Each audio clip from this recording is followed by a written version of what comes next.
Ya, Mbak Puput. Kalau nanti kita bisa diskusi. Oke, iya. Ya udah, Dok. Untuk selanjutnya, Mangga Dokter Selvi untuk memaparkan materi hari ini. Waktu dan Baik, tempat, silakan. Mbak Puput, terima kasih. Assalamualaikum warahmatullahi wabarakatuh. Sebelumnya saya ucapkan terima kasih sekali lagi yang sebesar-besarnya pada Kakanda tercinta saya, Dokter Nuli, spesialis penyakit dalam konsultan ginjal hipertensi, Ketua Pro kami cabang Banten, atas kesempatannya memberikan waktu untuk kita bisa berkumpul bersama untuk edisi spesial Hari Ibu ya, Mbak Pupu ya. Edisi Anda spesial dikeramik webinarnya ya. hari ini adalah Hari Ibu, makanya kenapa Iya. judulnya kita beri judul Cinta untuk Ibu, Cegah Kenali dan Tangani Penyakit yang Sering Dialami oleh Perempuan. Tapi bukan berarti bapak-bapak nggak boleh join ya, Dokter Nuli boleh kali ya bapak-bapak kalau mau join. Boleh Silakan. banget. Iya. Boleh banget. Sekali lagi terima kasih atas kesempatannya. Mudah-mudahan hari ini kita bisa sharing bersama apa yang menjadi perhatian terutama bagi kesehatan kita bersama, terutama para ibu-ibu, di mana kita ya umur kita semuanya masih 17 ya, Mbak Pupu ya. Dengan usia 17 ini tentu sudah mulai banyak yang kita rasakan bersama, bangun tidur, pegel, apa segala macam nanti boleh kita sharing bersama-sama. Nah, baik untuk mempersingkat waktu, saya ucapkan juga terima kasih untuk para rekan-rekan semua saudara-saudara kita yang sudah hadir pada Zoom pagi hari ini. Mudah-mudahan hari Ahad ini bisa membawa manfaat sebesar-besarnya untuk menambah pengetahuan kita semua. Dan jangan lupa nanti untuk kita share kembali kepada keluarga kita, orang tua kita, teman kita, teman arisan, teman pengajian ya, Mbak Pupu semuanya ya. Ya, mm. Kita mulai ya Mbak Pupu. Jadi hari pagi ini kita akan berdiskusi dan sharing mengenai penyakit-penyakit yang sering sekali kita alami, terutama ketika usia kita sudah menginjak lebih dari 40 tahun. Tetapi tentu saya mengajak hari ini kita tidak hanya membicarakan mengenai penyakitnya saja, tapi kita bersama-sama membicarakan hidup yang tentunya harapannya bisa lebih panjang, tentu harapannya bisa lebih mandiri dan lebih bermakna begitu. Karena sehat itu sebetulnya bukan hanya tidak sakit ya Mbak Pupu, tapi sehat adalah ketika tubuh kita kuat, kemudian pikiran kita juga tenang, hubungan sosial kita juga bisa terjaga dengan baik gitu. Karena saat ini kita sadari atau tidak sadari banyak penyakit yang tidak terasa, tidak nyeri gitu ya. Di awal-awal tuh nggak ada keluhan, tapi diam-diam ternyata merusak. Setelah beberapa tahun kemudian datang kontrol, sudah datang dengan membawa komplikasinya. Karena nggak tahu nih selama ini bahwa ternyata kita sakit. Nah, itulah mengapa tema ini pagi ini kita angkat bersama-sama menjadi hari yang penting untuk kita semua supaya setelah hari ini kita tidak lagi menunggu untuk timbul keluhan dulu, tidak lagi menunggu untuk timbul sakit dulu, baru peduli pada kesehatan kita. Setiap hari udah sibuk ngurus suami, ngurus anak, bahkan kadang makan pagi pun akhirnya jam 9 pagi karena kita mendahulukan orang-orang tersayang gitu ya, tapi kemudian kita abai terhadap diri kita sendiri. Mudah-mudahan mulai hari ini kita sudah mau lebih peduli dan lebih aware pada kesehatan kita juga ya. Silakan slide. Eh, ini adalah sekilas penjelasan yang seperti yang tadi sudah saya sampaikan sekilas di depan bahwa sehat itu bukan hanya bebas dari penyakit. Yang sering kita lupakan bahwa sehat itu adalah sesuatu yang sifatnya utuh. Utuh dalam arti dia merupakan gabungan dari sehat fisik. Ya, ibu-ibu, sehat fisik itu apa, Dok? Sehat fisik itu tubuh mampu bergerak dan mampu berfungsi dengan baik. Ya, kurang lebih singkatnya adalah tubuh mampu bergerak dan mampu berfungsi dengan baik. Lalu sehat itu juga merupakan gabungan dari sehat mental dan spiritual. pikirannya tenang, emosinya bisa terkendali, nggak yang marah-marah berlebihan setiap hari. Kadang-kadang kalau perempuan yang memang anak nakal ya kita marah begitu ya, tapi tidak dalam porsi yang berlebihan dan berkepanjangan, menyimpan marah setiap hari begitu. Nah, kemudian yang ketiga adalah sehat sosial. Kalau sehat sosial ini kita bisa membangun suatu hubungan yang harmonis dengan orang lain dan kita bisa mempertahankan hubungan harmonis tersebut. Nah, ketiga poin ini merupakan definisi dari sehat yang seutuhnya. Artinya, ketika kita misalnya badan sehat, nggak ada batuk pilek, nggak ada sesak, nggak ada pegel-pegel, tapi setiap hari kita kerjaannya bawaannya marah gitu ya. Setiap hari kerjaannya kita kesel gitu, tapi dalam porsi yang hampir dalam 24 jam itu mungkin waktunya lebih dari 50% kita habiskan untuk marah-marah dan lain sebagainya. Nah, itu mulai harus kita pertanyakan tuh poin nomor duanya. Sebetulnya ini sehat atau enggak nih? Lebih dari 12 jam sehari ngomel misal begitu. Nah, atau misal badan kita sehat, kita nggak pernah marah-marah kok gitu ya, tapi kita mengurung diri di rumah, tidak bersosialisasi dengan orang lain, tetangga kanan kiri kita nggak kenal gitu. Nah, nggak bisa membangun sebuah relationship meskipun hanya dengan tetangga terdekat. Nah, ini juga harus kita pertanyakan, ini kondisi kita tuh sehat atau tidak gitu ya. Nah, karena pada akhirnya kita berharap semua tentunya memiliki suatu kondisi sehat pada usia lansia nanti, pada usia lanjut nanti. Bagaimana kita mampu menjalani aktivitas harian tentu dengan mandiri dan kualitas hidup yang optimal. Sehat pada lansia ini bukan hal yang instan, ibu-ibu sekali lagi. Ini adalah sesuatu yang sifatnya kita cicil, ya, kita tabung. Tidak ada yang instan. Jadi nanti kalau kita pada saat masa tuanya ingin tetap sehat, untuk tetap bisa jalan-jalan dengan suami udah di atas udah umur 60 tahun masih bisa hari Minggu pagi jalan-jalan olahraga dengan suami, masih bisa jalan-jalan sama cucu, nemenin cucu begitu ya.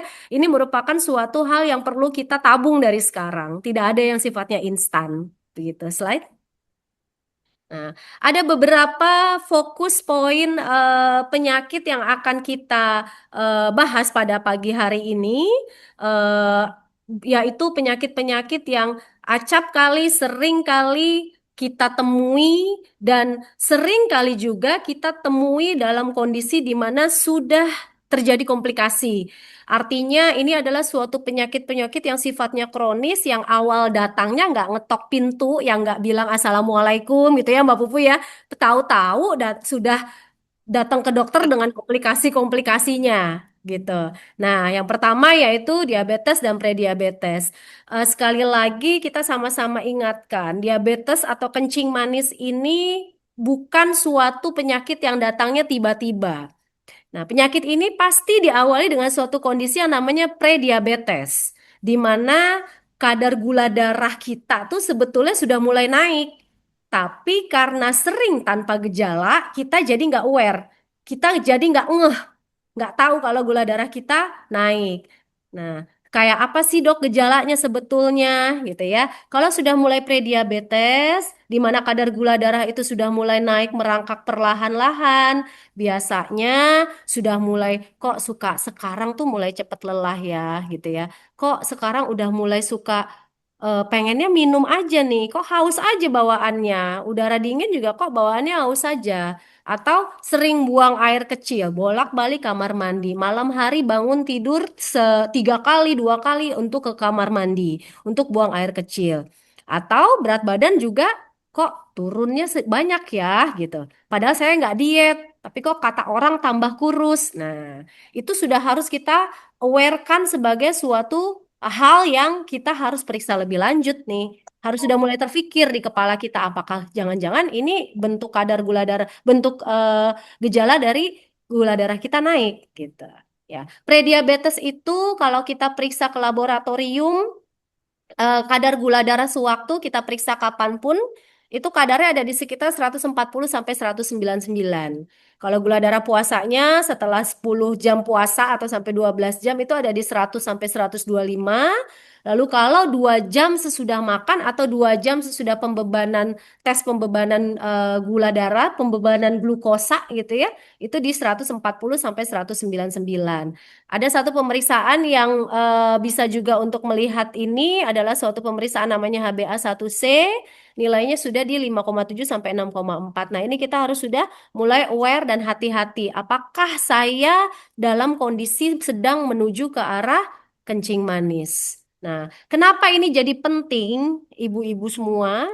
Ya kalau ada bapak-bapaknya mudah-mudahan juga bisa menyimak.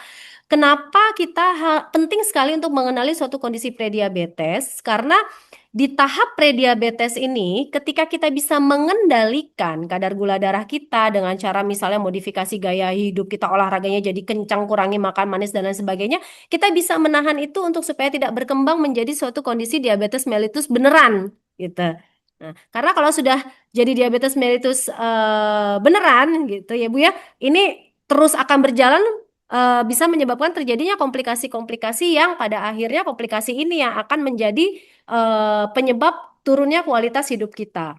Ketika prediabetes mampu kita kenali dan mampu kita intervensi, tentu intervensi dengan perubahan gaya hidup, harapannya adalah ini tidak kemudian berkembang menjadi kondisi diabetes mellitus yang sesungguhnya. Nah, kita ingat kembali gejala-gejala klasik yang tadi sudah saya sampaikan, sering kencing, sering lapar, sering haus, ya, poliuri, polifagi, polidipsi. Ini harus kita waspadai sebagai suatu bentuk gejala klasik dari diabetes. Meskipun belum tentu ya, ibu-ibu ketika kok dikit-dikit pipis, dikit-dikit lapar, dikit-dikit aus sebagai suatu kencing manis, ya belum tentu juga. Karena nanti kalau ternyata kita periksa kadar gula darahnya, ternyata gula darah puasanya ternyata tidak di atas 126, gula darah 2 jamnya ternyata tidak di atas 200, atau HbA1c-nya baik-baik aja tuh di bawah 5 misalnya, ya ini tentu merupakan bentuk suatu hal yang fisiologis, artinya bukan diabetes mellitus.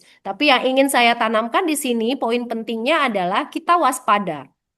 Ketika timbul gejala ini, periksakan, sempatkan waktu untuk kita cek gula darah. Apalagi kalau misalnya ada gejala lainnya. Seperti apa? Berat badan kok turun, padahal saya nggak diet. Lalu kemudian sering kesemutan, tangan sama kaki kok kesemutan aja gitu ya, bangun tidur kesemutan. Meskipun kesemutan bukan gejala prerogatif milik mutlaknya diabetes ya, ibu-ibu. Kadang-kadang kolesterol tinggi juga bisa menyebabkan gejala kesemutan gitu ya. Lalu kemudian kok gatal di area kemaluan nggak sembuh-sembuh. Seringkali kami mendapatkan pasien itu datang ke poliklinik, keluhannya adalah keputihan yang nggak sembuh-sembuh. Tapi pasien tidak aware terhadap kadar gula darah, jadi berobat keputihan aja. Minum obat, kapsul untuk keputihan dan lain sebagainya, tapi nggak sembuh-sembuh karena memang ternyata kadar gula darahnya tinggi dan belum ditangani. Itu menjadi gejala yang juga sering datang menyebabkan pasien datang ke kita. Lalu kemudian apalagi seperti misalnya penglihatan matanya kabur, datang ke dokter. Dok, sepertinya saya katarak. Nah, langsung to the point, dok, sepertinya saya katarak. Padahal setelah diperiksakan ternyata kadar gula darahnya tinggi, tidak katarak, tapi sudah rusak pembuluh darah retinanya. Sehingga penglihatan mata menjadi kabur gitu. Atau cepet capek, dikit-dikit capek begitu. Atau bisul di area-area yang tidak pada umumnya timbul. Kalau bisul itu kan misalnya di mata itu ya, itu kan seperti hal yang sering ya, orang tuh bisul di mata sering, tapi tiba-tiba satu hari ada bisul di punggung, di area yang jarang, bisa kita bilang jarang untuk timbul bisul di sana begitu, atau di paha tiba-tiba kok ada bisul bisul gede banget di paha begitu. Cek gula darahnya. Jangan lupa, karena ini kadang-kadang menjadi petunjuk bagi kita bahwa kadar gula darah kita tuh tinggi. Lalu apalagi selain itu juga seperti misalnya luka susah sembuh. Lalu gampang ngantuk lagi, habis makan kok ngantuk lagi. Nanti jam 12 siang ngantuk lagi, jam 3 udah ngantuk lagi. Nah, itu hati-hati ya. Kemudian kalau pada pria juga seringkali datang bukan dengan keluhan, "Dok, gula saya tinggi," bukan. Tapi datang dengan, "Dok, saya impoten." dengan bahasa yang disampaikan oleh pasien macam-macam nih. Ada yang bilang, kok saya tidak bisa lagi berhubungan dengan istri, kok saya macam-macam kalimat yang digunakan. Yang pada intinya adalah mengacu kepada suatu kondisi impotensi. Kalau sudah seperti ini tentu bukan lagi hanya mempengaruhi kesehatan fisik si pasien ya. Mental terpengaruhi, psikis terpengaruhi, bahkan mungkin sampai bisa memicu suatu kondisi perceraian. Nah, ini yang sangat penting harus kita waspadai dan kita pahami bersama ya, ibu-ibu. Ketika ada suatu kondisi misal suami kok impotensi gitu ya, jangan langsung nuduh macam-macam ya, Bu Ibu. Yuk, ajak suami cek dulu yuk gula darah yuk, takutnya gula kamu ternyata tinggi loh, misal seperti itu. Nah, jadi kita mulai hari ini kita paham ya, Bu Ibu semua ya, gejala-gejala ini merupakan bagian dari gejala yang acap kali mengantarkan pasien datang ke kita. Wah, bisa dibilang jarang pasien datang dengan, dok saya sering lapar, sering kencing, sering haus. Bisa dihitung pakai jari kali kalau pasien yang datang ke kita dengan keluhan begitu. Tapi lebih sering datang dengan, dok saya kesemutan tiap bangun tidur. Dok saya keputihan, nggak sembuh-sembuh. Dok kok ada bisul, kok mata saya kabur. Nah, itu yang lebih sering membawa pasien untuk datang ke kami. Slide, Bu. Mas Sam, silakan. Slide selanjutnya.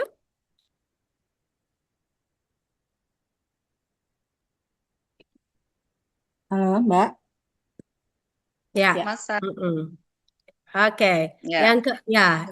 tadi yang terkait dengan kencing manis. Lalu kemudian yang kedua, nah nanti kalau ibu-ibu semua punya pertanyaan atas diabetes, boleh silakan catat dulu. Atau silakan mau disampaikan lewat chat room atau bagaimana silakan aja. Nanti kita bahas di belakang. Yang kedua kita masuk ke hipertensi. Nah, hipertensi ini pasti saya yakin deh. Saya yakin dan percaya betul nih ibu-ibu udah paham banget deh namanya hipertensi itu apa. Tekanan darah tinggi ya, ibu-ibu ya. Nah, tekanan darah tinggi di seberapa sih, Dok? Gitu ya. Nah, kalau angka tekanan darahnya sistol atau di atasnya sudah di atas atau sama dengan 140 atau yang di bawahnya sudah lebih atau sama dengan 90 itu sudah mulai harus berpikir Wah, mengenai hipertensi. Tapi sebetulnya ketika kita di atasnya udah mulai 130 tuh Bu Ibu itu harus sudah waspada. Bawahnya udah di atas 80 kita juga harus sudah mulai waspada. Hati-hati sekali ini. Sama seperti tadi kadar gula darah udah mulai beranjak naik prediabetes kita juga harus hati-hati. Begitu pula dengan hipertensi. Ketika sudah mulai naik di atas kok udah 130 ya atau di bawahnya kok sudah mulai mendekati 90 ya udah 88 begitu itu harus sudah mulai hati-hati. Jadi intinya apa? Sebetulnya ini semua tuh tidak ada yang datang dengan mendadak. Dok, saya tiba-tiba kencing manis. Mulai kapan, Bu? Baru kemarin datang ke kita tapi sudah dengan matanya kabur, udah kesemutan gitu ya. Itu tidak mungkin. Ini proses panjang, perjalanan kronis bukan 1 2 hari yang ketika kita tidak aware, ketika tidak kita sadari, dia akan terus berproses itu, perjalanan penyakit ini. Ya, datang ke kita sudah dengan komplikasi. Artinya apa? Poin penting di sini adalah pentingnya kita harus aware dan harus kita periksa secara rutin. Apalagi kalau kita usianya sudah di atas 40 tahun. Ya, hipertensi ini seringkali juga disebut sebagai silent killer. Kenapa disebut silent killer? Silent itu kan diem-diem gitu ya, Bu ya, diem, sunyi, senyap gitu ya. Karena apa? Sering tanpa keluhan. Tahu-tahu datang ke kita dengan stroke, stroke. jantung, atau sakit gagal ginjal yang membutuhkan hemodialisis atau cuci darah. Nah, kalau sudah seperti ini, artinya apa? Perjalanan hipertensinya yang tidak disadari oleh pasien itu sudah sedemikian lama. Makanya disebut sebagai silent killer. Bu, tidak ada pasien yang kena komplikasi hipertensi baru 3 hari kena hipertensi. Nggak ada. Tahunan, ya. Gangguan mata itu biasanya kalau sudah 5 tahun. Artinya bayangkan selama 5 tahun tidak mengetahui bahwa kadar gula darahnya tinggi, tidak aware bahwa tensinya naik, akibat ada dari mana? Karena nggak pernah periksa. Menganggap semua apa yang terjadi di badan itu adalah sesuatu hal yang normal. badan pegel, leher mulai kaku-kaku, kok kepala sering pusing, dianggap kecapean aja udah tidur gitu. Jadi tidak pernah menganggap itu sebagai sesuatu yang harus kita waspadai dan harus kita periksakan. Mulai sekarang mudah-mudahan tidak begitu ya Bu. Tapi juga bukan berarti kita paranoid, tidak. Bukan berarti dikit-dikit takut itu juga jangan. Tapi artinya waspada. Harus pada level waspada, kita tahu kapan kita mesti harus mengecek kesehatan kita. Ya, kalau ibu-ibu yang bekerja, yang perusahaannya setiap tahun mengadakan medical check up, itu akan sangat terbantu sekali untuk bisa kita periksakan seluruh poin-poin penting pemeriksaan yang harus kita periksakan per 1 tahun sekali. Nah, yang Berapa? kadang menjadi kendala itu adalah ketika ibu-ibu adalah ibu rumah tangga, sibuk sekali, anak-anak masih kecil, suami juga diurus fully, sehingga kita tuh lupa sama badan sendiri. Ya, anak-anak mah vaksinasi lengkap gitu ya.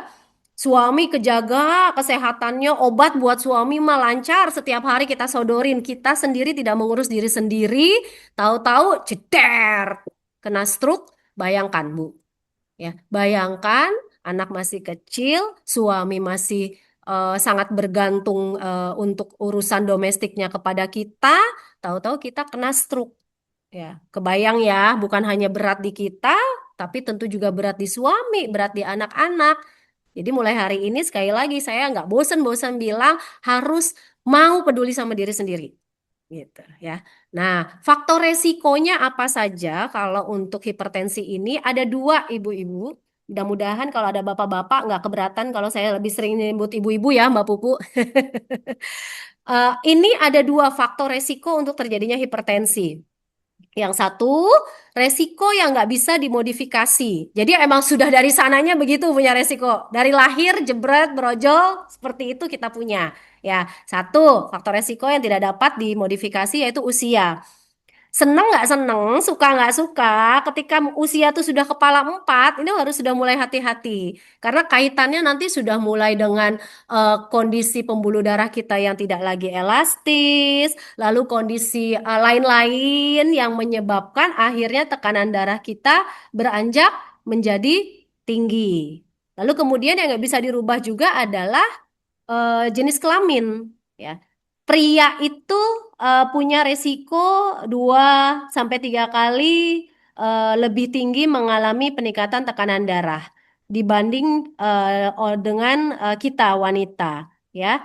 Tetapi jangan salah, ketika kita sudah menopause, ibu-ibu ya, ketika kita nanti pada saatnya kita sudah menopause atau nanti ketika kita sudah mulai memasuki usia geriatri 65 tahun ya, jangan lagi berbangga aduh yang laki-laki lebih tinggi. Oh enggak, itu nanti posisinya akan sama atau malah jadi lebih tinggi daripada laki-laki untuk terkena hipertensi ini ya. Jadi ketika sudah mulai kepala 4 harus sudah mulai semakin waspada terhadap kondisi tensi kita. Ya. Kan kalau di puskesmas tuh ada prolanis ya, pemeriksaan tiap 3 bulan sekali untuk pemeriksaan kolesterol, asam urat, dan lain-lain. Nah, kalau sudah mulai kepala 4, ikut aja Bu, gitu ya. Nah, tapi memang tidak mengikuti program yang geriatri ya, tetapi nggak ada salahnya kita ikut sebulan sekali periksa tekanan darah, gitu ya. Nah, kemudian yang nggak bisa kita rubah adalah nomor tiganya, riwayat keluarga atau genetik.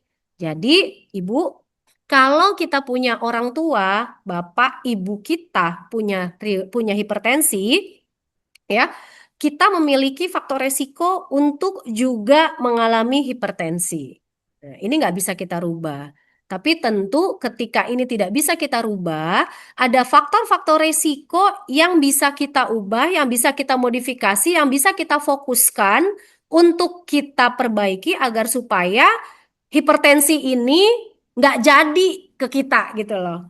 Atau secara sederhananya, hipertensi ini kalau mengenai kita jangan di usia kita 40, nanti aja deh kena hipertensinya kalau kita udah usia 70, 80 gitu. Kita perlambat kehadirannya ketika kita punya faktor resiko yang tidak bisa dimodifikasi. Upaya yang kita kerjakan adalah resiko yang bisa kita modifikasi, kita handle dengan betul-betul. Apa saja, Dok? Obesitas. Ayo, mulai. Jadi diet itu kita niatkan kalau ibu-ibu lagi ada yang diet gitu ya, nurunin berat badan, kita niatkan bukan hanya untuk penampilan. Oh, nggak mau gendut gitu. Tapi memang kita niatkan juga untuk kita bisa mencegah salah satunya antara lain adalah hipertensi ini. Kemudian kalau misalnya merokok, ya mudah-mudahan kita semua nggak ada yang merokok ya, ibu-ibu ya. Ini mah untuk bapak-bapak nih terutama, perokoknya bisa di stop. Memang nggak gampang, tapi diniatkan untuk di stop dan dijalani upayanya, insya Allah bisa stop. Lalu kemudian kurang aktivitas fisik, mager aja, ya. Ubah mulai dari sekarang. Ikut olahraga, perkumpulan ibu-ibu yang ikut olahraga. Atau misalnya nggak bisa keluar rumah, di rumah ada YouTube, udah ada banyak tuh contoh buat olahraga, ikuti. Seperti itu. Lalu kemudian diet tinggi lemaknya kita kurangi, minyak-minyak kita kurangi, apalagi minyak-minyak yang gorengan-gorengan yang dijual di abang-abang gitu ya. Yang minyaknya udah warna hitam, udah nggak tahu berapa kali pemasakan penggorengannya. Itu sudah kita tinggalkan saja. Konsumsi garam yang berlebih. Nah, garam di sini jangan hanya kita pikirkan sebagai bentuk garam yang kita tabur ya, ibu-ibu. Makanan, jajanan, kalau kita masuk ke tempat Maret-Maret itu, kemudian kita beli keripik-keripik yang ada dalam kemasan, itu sebetulnya ada zat pengawet yang mengandung natrium atau garam. Nah, ini kadang luput. Kita tuh kadang lupa gitu kan bahwa ini juga mengandung garam yang tinggi, yang cukup tinggi. Jadi tiap hari kita berpikirnya makan saya nggak banyak makan garam kok, saya nggak suka telur asin, saya nggak suka ikan asin. Tapi setiap hari, hampir setiap hari makan cemilan yang mengandung garam-garam tinggi sebagai pengawetnya itu juga merupakan suatu faktor resiko. Ya, lalu dislipidemi itu adalah kadar kolesterol tinggi. Nanti kita bahas di slide berikutnya. Lalu konsumsi alkohol berlebih, semoga kita semua mudah-mudahan insya Allah tidak ya. Lalu kemudian faktor psikososial dan stres. Nah, ini menjadi hal yang juga sangat luar biasa menjadi hal yang sangat perlu kita perhatikan karena senang tidak senang kalau kondisi kita stres, kondisi psikososial kita kurang baik, ini tentu bisa mempengaruhi timbulnya suatu kondisi hipertensi. Gitu ya, Pak Ibu. Jadi sekali lagi, hipertensi adalah suatu silent killer. Dia pembunuh berdarah dingin, diam-diam, nggak pakai ngomong-ngomong, nggak pakai ngetok pintu. Sehingga jika dengan demikian, kitanya yang mesti waspada. Periksa tekanan darah rutin. Sekarang itu alat cek tekanan darah sudah banyak yang metik yang otomatis bisa kita periksa sendiri di rumah tanpa kita harus ke sarana kesehatan. Jadi kalau misalnya ada kelenggangan, ada keluangan untuk kita bisa beli alat ini, kita beli. Ya, lalu kita cek sendiri di rumah gitu. Dengan syarat gimana? Tubuh kita duduk istirahat dulu sampai 5 menit, lalu kita pasang alatnya sendiri, tinggal kita pencet, nanti dia akan tensi sendiri, ya. Nah, tapi tentu jangan habis minum kopi, jangan habis minum obat-obatan tertentu seperti obat pilek yang naikin detak jantung, lalu kemudian kita tensi, nanti panik sendiri, kok tensinya naik dok, gitu, ya. Lalu kemudian juga jangan nahan buang air kecil, gitu, dalam kondisi yang tidak emosi juga, pokoknya kondisi dalam kondisi tenang. Kita periksa sendiri. Ketika sudah menemukan angka yang kita, loh kok naik? Nah, itu saatnya sudah harus mulai konsultasi kepada dokter terdekat gitu ya. Slide selanjutnya. Nah, diabetes sudah kita bahas, tadi hipertensi sudah kita bahas. Kalau ada pertanyaan atas hipertensi juga silakan ibu-ibu simpan dulu pertanyaannya. Kita masuk kepada kondisi dislipidemi. Ini yang sering sekali menjadi biang kerok. Biang kerok yang sering sekali kita jadikan kambing hitam. Dok, kayaknya kolesterol saya tinggi deh, leher saya kaku-kaku nih, leher saya pegel-pegel nih, gitu ya. Nah, dislipidemi atau peningkatan kadar kolesterol di dalam badan kita juga seringkali menjadi tidak memiliki gejala-gejala khusus tertentu pada saat awal-awal kehadirannya, gitu. Nah, jadi kolesterol tuh mulai numpuk sedikit, sedikit, sedikit, tapi kita nggak sadar bahwa kolesterol kita tinggi. Lama-kelamaan, apa yang terjadi? Yang terjadi adalah kolesterol bapak, ibu-ibu bayangkan sedotan. Sedotan itu kan dalamnya mulus ya, bersih ya. Sedotan kalau kita intip dalamnya bersih mulus. Nah, bayangkan sedotan itu adalah pembuluh darah kita. Nah, pembuluh darah kita yang mengandung kadar kolesterol tinggi, si kolesterol ini bisa membuat plak atau dia nempel-nempel di dalam dinding-dinding dalam sedotan tadi. Jadi dia nempel di dalam lumen sedotan tadi.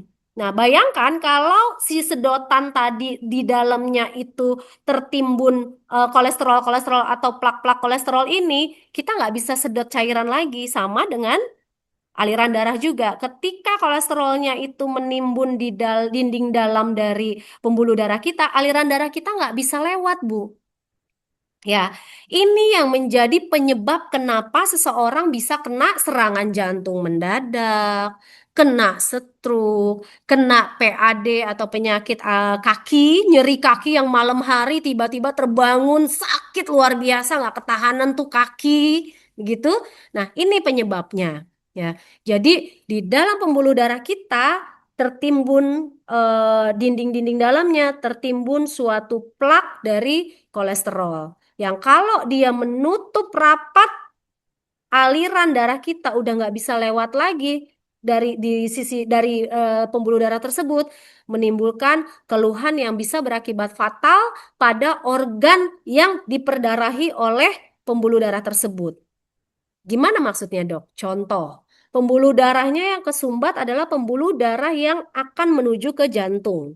Ya, jantung kita pembuluh darah besarnya ada tiga ya, ibu-ibu ya. Ada tiga yang besarnya, bukan satu. Allah tuh maha baik ya. Kita disiapkan pembuluh darah kita tuh yang besar tiga. Ya, satu kesumbat masih bisa lewat dua pembuluh darah besar lainnya, masih bisa bikin jalan tol. Dia cari jalan tikus, dia bikin apa pembuluh darah kecil yang baru bagaimana caranya pokoknya darah ini mau menuju pada tempat tujuannya yaitu jantung. Tetapi dengan kondisi begini, meskipun dia punya dua pembuluh darah besar lainnya dan punya kolateral-kolateral alias jalan tikus, ada area jantung yang diperdarahi khusus oleh pembuluh darah yang tersumbat ini tentu akan berdampak, akan terdampak. Terdampaknya dalam bentuk apa? Area jantung yang diperdarahi oleh pembuluh darah yang tersumbat tadi tentu menjadi tidak mendapatkan aliran darah, di mana kita tahu aliran darah itu membawa oksigen, membawa sari-sari makanan yang dibutuhkan oleh si jantung untuk berdenyut. Artinya apa? Area tersebut menjadi kekurangan oksigen. Kita sering sebut sebagai kondisi iskemik. Kondisi iskemik pada jantung, wah luar biasa. Nyeri dadanya sebelah kiri, keluar keringat dingin, pusing, pingsan. Kalau kenanya bagian bawah atau inferior, muntah-muntah hebat kayak orang yang lagi keracunan makanan, begitu. Nyeri dada ke kiri, menjalar ke rahang, ke punggung belakang kiri. Kalau sudah kayak gini, Bu Ibu, kalau kita sudah ada keluhan seperti ini, apalagi kita tahu kita gemuk, kita hipertensi, atau apalagi ditambah kita punya kencing manis, jangan sibuk di rumah kerokan dulu. Aduh, masuk angin nih, kerokan dulu yuk. No.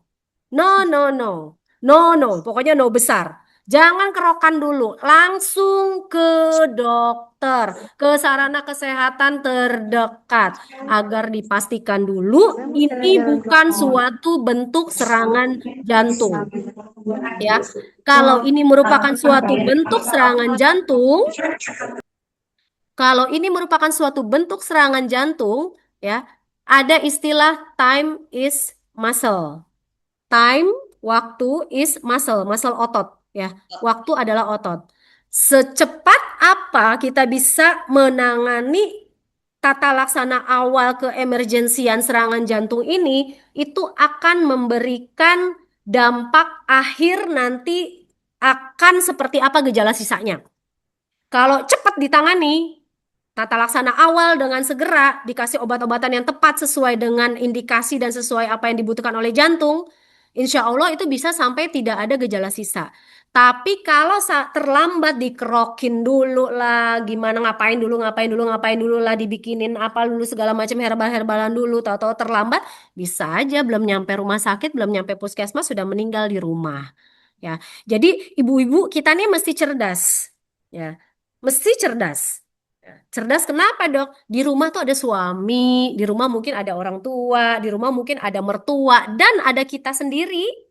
Ya, ketika ada gejala-gejala seperti yang tadi saya sebutkan, sudah mulai harus berpikir ke arah sana. Apalagi kalau suami gendut, apalagi kalau suami punya darah tinggi, suami ngerokok, ya sudah harus berpikir ke arah sana. Ya, sekarang urusan kerokan-kerokannya tinggalkan dulu. Buktikan dulu bahwa itu bukan serangan jantung dengan cara membuktikannya kita bawa dulu ke rumah sakit. Jika itu bukan, baru boleh deh mau dikerokin. Emang kerokan boleh dok? Boleh aja, nggak masalah kerokan asal jangan tiap hari kerokan ya Mbak Pupu ya. Nah, lalu apalagi yang mesti kita waspadai ketika kita punya kolesterol tinggi? Nah, kolesterol tinggi ini tadi prinsipnya adalah menyempitkan pembuluh darah ya, Bu Ibu. Menyempitkan lumen pembuluh darah. Dia menjadi dasar bagi penyakit jantung atau serangan jantung dan juga menjadi dasar bagi suatu kondisi stroke. Stroke itu ada dua, ada pecah pembuluh darah atau ada penyumbatan.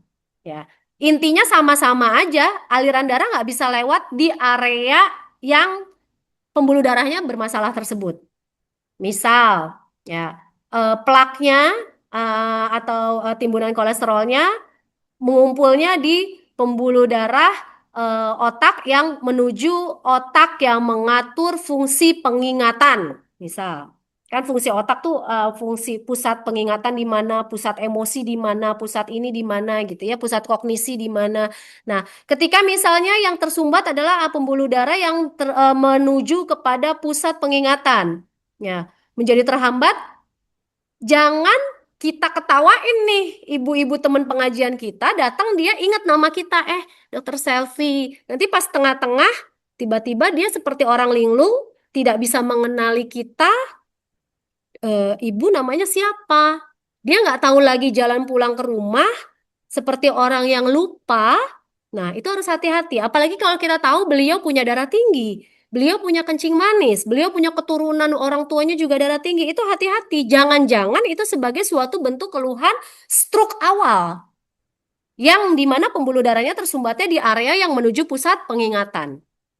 Makanya ibu-ibu jangan kaget kalau misalnya ada tetangga kita yang stroke, setelah stroke pulang dari rumah sakit, kok malah jadi suka marah-marah ya? Di rumahnya suka teriak-teriak, di rumahnya suka tiba-tiba nangis sendiri, abis nangis dia diem tiba-tiba dia ketawa ya. Kadang-kadang kita mikir ini orang kenapa sih gitu ya. Itu dia disebut sebagai sequelae suatu kondisi stroke. Ya, sequelae itu gejala sisa. Ya, mungkin Oh yang ya, terkena adalah area pusat emosi. Kalau yang terkena area pusat emosi, kemudian eh, apa menimbulkan gejala sisa akibat misalnya terlalu berat kondisinya atau terlambat dibawa, ketika dia sudah boleh pulang, masih suka ada gejala sisa seperti itu, marah-marah, nangis sendiri. Nah, kalau sudah kayak gitu dan seringkali kita mendapatkan hal seperti ini, tentu kita yang kita edukasi bukan hanya pasiennya, malah kadang-kadang kita lebih berfokus kepada edukasi kepada keluarganya, pada caregivernya, kepada suaminya atau kepada istrinya yang sehat, kepada anak-anaknya. Karena ini menjadi hal yang sangat dipertanyakan sama keluarganya pasti. Kok ayah saya kenapa sekarang jadi suka nangis sendiri, dok? Kenapa ayah saya sekarang suka marah-marah sendiri, dok? Suka teriak-teriak sendiri, dok? PR kami untuk menjelaskan kepada keluarga bahwa ini adalah suatu kondisi sequelae stroke atau gejala sisa stroke. Nah, jadi tergantung area mana yang kena. Kalau area pengingat ya mungkin dia akan jadi lupa nama anak, nama istri, nama suami dia lupa. Ya. Apalagi yang bisa disebabkan oleh karena kolesterol tinggi ini? Tentu penyakit-penyakit lain yang semuanya terkait sama pembuluh darah. Bangun malam tiba-tiba bangunnya itu karena nyeri kaki yang luar biasa akibat dari pembuluh darah kaki yang tersumbat oleh kolesterol ini. Pada saat malam hari kan pembuluh darah kita lebih statis ya ibu-ibu ya. Jadi aliran darah itu pada malam hari pada area yang pembuluh darahnya sudah tersumbat dia jalannya jadi kurang lancar, menyebabkan rasa sakit yang tentu luar biasa jadinya. Nah, itu dia. Itu harus mampu kita kenali ya, ibu semua. Slide. Ini dia tadi penyakit jantung yang saya sampaikan di pada slide dislipidemia atau slide kolesterol tinggi. Nah, penyakit jantung ini jangan hanya kita kenali sebagai suatu penyakit dengan keluhan nyeri dada hebat. Ya, kalau nyeri dada hebat sekali itu, ibu-ibu bisa lihat yang slide atas, yang ada kayak sedotan, lagi ada aliran jalan. Warna kuning yang ditunjuk oleh panah itu adalah penumpukan plak kolesterol. Ibu-ibu bayangkan kalau kolesterolnya numpuk terus naik ke atas sampai menutup lumen jalannya aliran darah, itulah tadi yang saya sampaikan sebagai blocking atau sumbatan. Aliran darahnya nggak bisa lewat menuju organ yang dituju. Ya wassalamualaikum ya. Bisa meninggal mendadak setelah saat sedang olahraga, bisa juga kemudian menjadi pingsan pada saat mungkin lagi kerja, lagi rapat, lagi nyetir, ya. Ini yang menyebabkan hal tersebut. Nah, gejala-gejala lainnya yang bisa ditimbulkan dari adanya suatu sumbatan yang sumbatannya belum menutup seluruhnya atau belum menutup lebih dari 70% daripada pembuluh darah itu, kadang-kadang baru kerasa namanya gampang sesek ya, gitu. Kok saya ke pasar aja gampang sesek ya, Dok? Saya datang ke masjid untuk pengajian aja sesek, Dok. Jalan mau ke arisan, pulang arisan kok sesek gitu ya. Nah, kemudian cepet capek. Aktivitas ringan jemur baju aja kok sesek ya dok. Nah, kita harus sudah mulai waspadai adanya suatu gangguan pada pembuluh darah jantung. Ya, karena apa ibu-ibu? Ini harus sangat kita waspadai. Penyakit jantung koroner atau serangan jantung ini penyebab nomor satu kematian di seluruh dunia. Ya, 1 dari 10 orang Indonesia meninggal karena penyakit jantung koroner. Di dunia setiap 2 detik ada yang meninggal karena penyakit jantung koroner atau stroke. Sama 10,54 triliun total biaya pelayanan yang dihabiskan penyakit jantung dan terbanyak dari seluruh jenis pelayanan penyakit ya karena ini penyakit ini nggak murah tata laksananya juga bahkan sampai pasien harus dipasang ring tuh nggak murah syukurnya sekarang bisa ditanggung oleh BPJS ya ibu-ibu ya tapi dengan ditanggung oleh BPJS itu jangan juga ya udahlah gampang nanti kalau misalnya kita kena serangan jantung kan kita punya BPJS ini ya nggak juga kalau nyampe ke rumah sakit kalau belum nyampe ke rumah sakit kita udah wow, udah lewat. Nah, ya kan? Jadi kita harus berpikir bahwa kolesterol ini gimana caranya? Ya, kalau kita sudah mulai ngerasa pegel-pegel leher dan lain sebagainya, harus segera kita tindak lanjuti. Jadi nggak boleh dicuekin. Hmm. Tidak harus selalu menunggu ada keluhan nyeri dada yang tipikal atau nyeri dada yang khas yang menyerang kita, baru kita mau periksa ke dokter. Jangan. Dok, nyeri dada tipikal kayak apa? Itu tadi, nyeri dada sebelah kiri, seperti ditekan benda berat, kayak ditindih, kayak ditekan gitu ya atau kemudian juga disertai keringat dingin, menjalar ke lengan kiri, ke rahang kiri, ke punggung kiri belakang. Tapi ada satu juga yang merupakan bagian daripada gejala dari serangan jantung, rasa mual yang hebat. Jangan dianggap sepele seperti orang sakit mah. Aduh, saya sakit mah ya gitu. Tapi pada satu hari dia mualnya tuh merasakannya beda. Mualnya tuh luar biasa hebat. Mualnya itu berbeda dengan orang yang sakit mah. Muntah-muntah hebat. Mualnya disertai dengan muntah-muntah hebat. Jangan juga disepelekan, terutama kalau kita punya hipertensi, punya diabetes, usia di atas 40, gitu ya, Ibu. Ini bisa merupakan bentuk dari gejala serangan jantung, tapi bagian jantung inferior atau bawah yang terkena. Gejala utamanya adalah rasa mual yang hebat, tekanan darah ngedrop turun. Ya, jadi nggak serta-merta 100% semua serangan jantung keluhannya nyeri dada. Ada yang bukan hanya ya, artinya ada yang memberikan gejala utamanya dominannya adalah mual dan muntah disertai penurunan tekanan darah. Itu jika jantung bagian inferior yang terkena ya. Kemudian kalau kita punya kecurigaan sakit jantung koroner ini sekali lagi juga jangan sibuk-sibuk kita kerokan dulu ya, langsung kita bawa ke rumah sakit. Slide. Dok, 5 menit lagi ya dok ya? Siap, 5 menit lagi. Lalu kemudian osteoporosis ya, Bu Ibu. Osteoporosis itu adalah suatu kondisi di mana eh, secara harfiah tulang kita keropos. Dok, osteoporosis ya, tapi juga jangan dikit-dikit sakit tulang osteoporosis, nggak juga gitu ya. Jadi osteoporosis itu untuk pemeriksaan diagnosa pastinya adalah pemeriksaan massa daripada si tulang yang dimaksud atau namanya BMD, bone mass density. Ketika pada kadar tertentu nilainya kurang, kita harus curigai itu sebagai suatu bentuk pengeroposan tulang. Ya, ini juga prosesnya nggak pakai ngetok pintu ya, ibu-ibu. Dia diam-diam kok ngomongnya. Dia diam-diam kok hadirnya, ya nggak ngetok-ngetok pintu.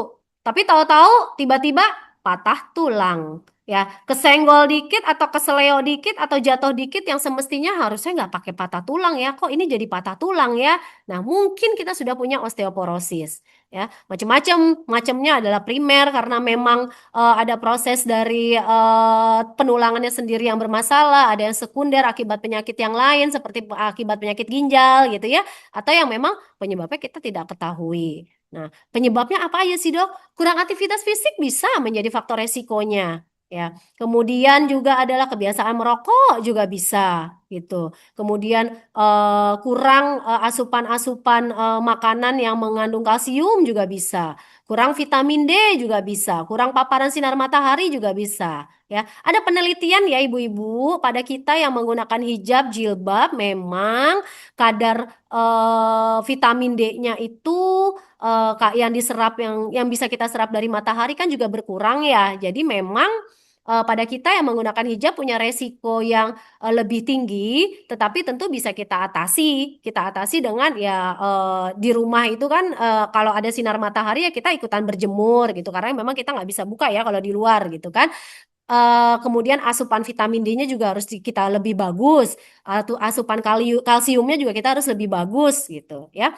Lalu kemudian faktor resikonya juga kurang hormon estrogen dan testosteron.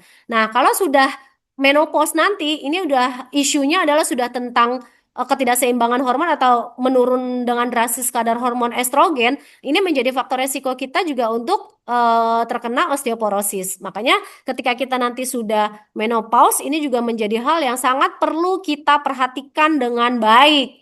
Resiko terjadinya osteoporosis ini. Kemudian apalagi faktor resikonya alkohol, insya Allah kita enggak ya. Slide.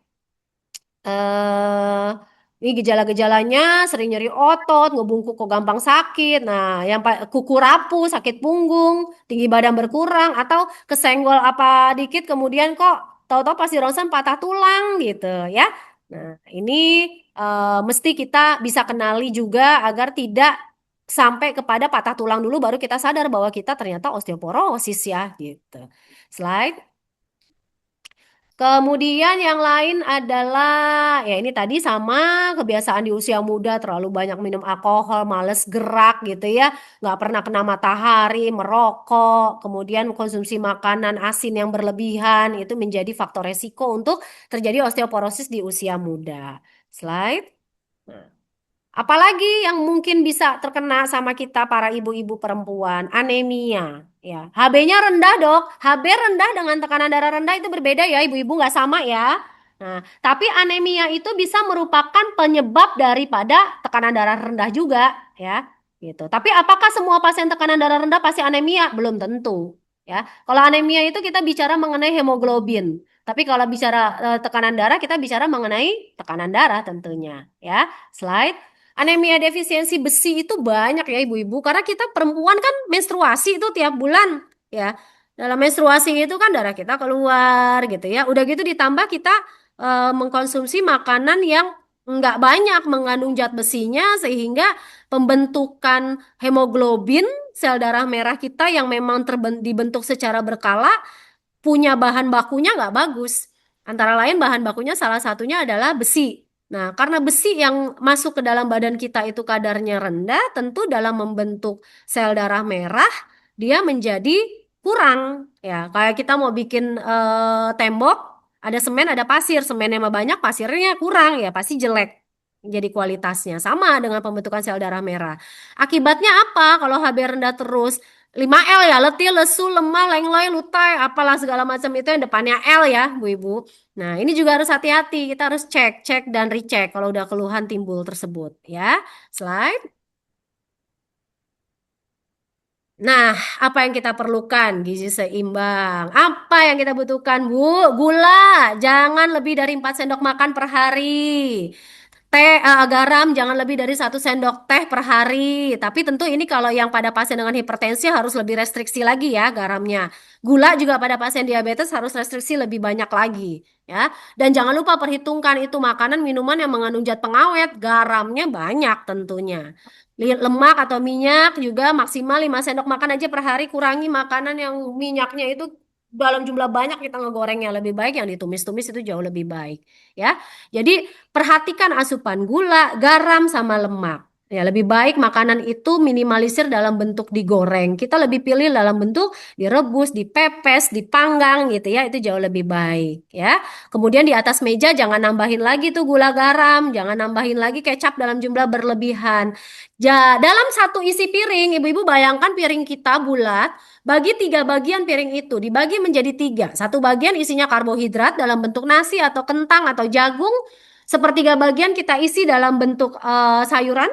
Sepertiga bagian kita isi dalam bentuk lauk pauk dan buah-buahan. Jadi, kalau nanti siang diajak suami makan ke restoran Padang, sampaikan kepada petugas restoran Padangnya, Pak, udah ya, udah piring saya jangan diisi nasi jeblok satu piring penuh diisi nasi, lalu atasnya disiram pakai kuah, atasnya lagi dikasih kikil sama otak, sayurnya nggak tahu di mana ketinggalan gitu ya, atau sayurnya terpisah tapi kemudian nggak juga kita makan.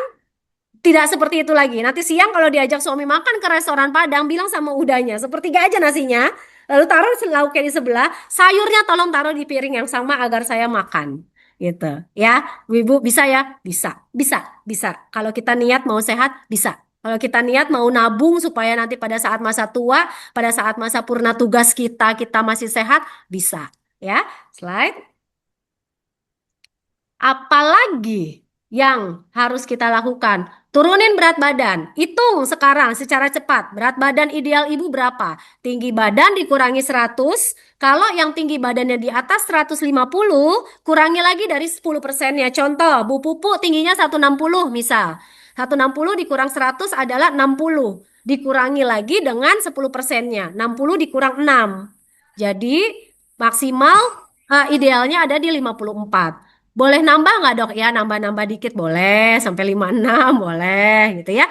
Tapi kalau seperti saya yang semampai, tinggi misal 150, kurangi 100 aja, nggak usah dikurangi 10% lagi. Jadi berat badan maksimal di 50. Kalau lebih dari itu, artinya masuk kepada overweight atau obesitas ya.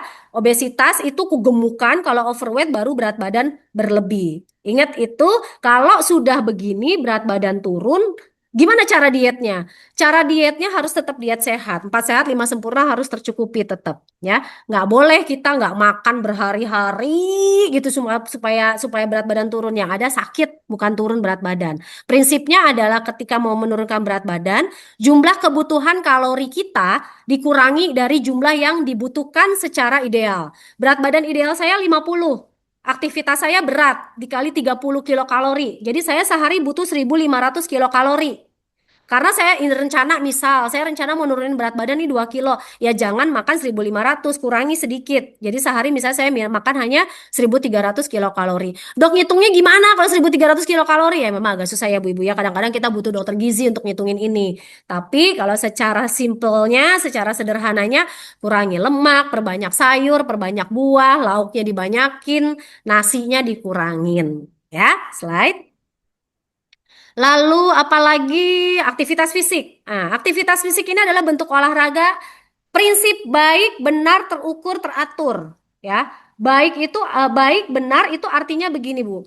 Kalau kita sudah punya keluhan di lutut, jangan paksakan badan kita untuk ikut sepedahan. Ya lututnya aja udah protes, naik turun tangga aja udah nggak bisa, kekeh ikut sepedahan. Yang ada lututnya makin protes. Ya, lalu kemudian misalnya udah punya pembengkakan jantung, ya jangan maksa buat lari gitu, jangan maksa untuk kita ikut sepeda cepat gitu ya. Sesuaikan dengan apa yang kita bisa, apa yang kita mampu. Ya, misalnya punya asma ya jangan lari sprint lah, renang aja. Jadi benar-benar sesuai dengan badan kita masing-masing.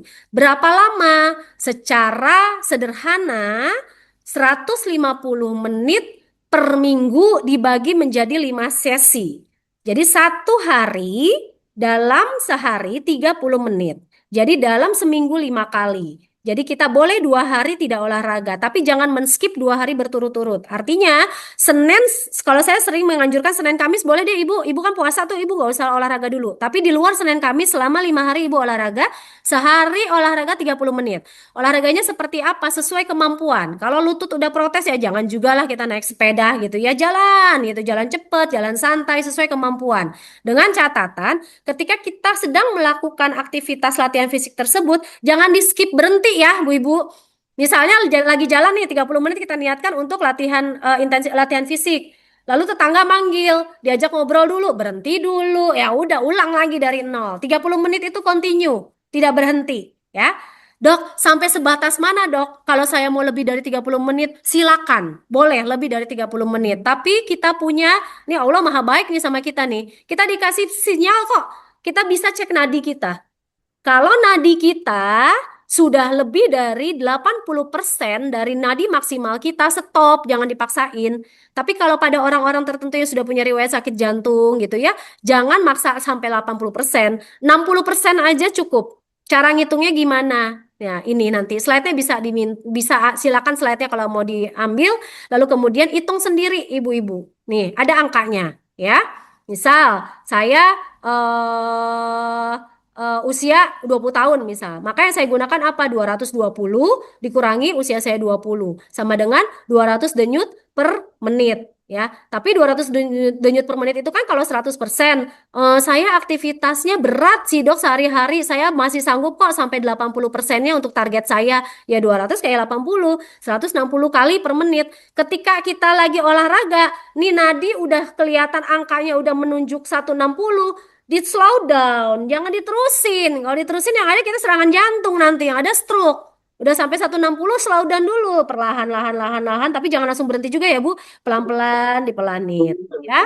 Slide. Power off. Slide.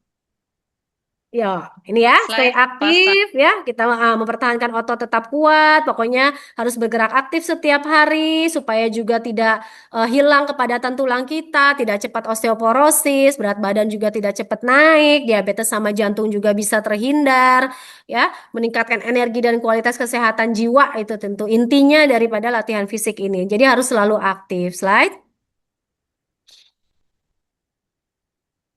Ini kendali penyakit kronis ini yang seperti tadi sudah disampaikan di awal, kendali faktor resiko harus kita utamakan. Apa saja tadi? Tekanan darah, gula darah, kolesterol, slide.